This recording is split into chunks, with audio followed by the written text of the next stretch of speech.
इस हैंडसम आदमी ने थोड़ी सनस्क्रीन ली और उसे नाजुक बाहों पर समान रूप से लगाया, फिर एक संतोषजनक भाव दिखाया, लेकिन उसे नहीं पता था कि उसका खतरा जल्दी ही आने वाला है। अचानक लड़की ने जैसे कुछ खोज लिया। दरअसल वह पहले से टूटा हुआ विशाल अंडे का खोल था।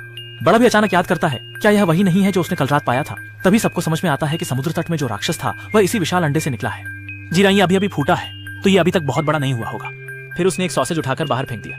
जल्द ही सॉसेज निगल लिया गया, जिसके बाद और दूर एक और सॉसेज फेंका गया और इस बार सॉसेज सुरक्षित रहा। जब समाधान मिल गया तो कैसे पार किया जाए, फिर दो स्केटबोर्ड को बीच पर रखा और उस पर कूद गए। वास्तव में कोई हमला नहीं हुआ। जब खुशीमंद से मंजिल पर पहुंचने वाले थे, स्केटबोर्ड अचानक पीछे की ओर सरक गया, फिर दोबारा सरका। असल में स्केटबोर्ड को एक जीव नियंत्रित कर रहा था और तभी जीव के टेंटेकल्स भी बाहर निकल आए। तुरंत ही आदमी को जकड़ने वाले थे।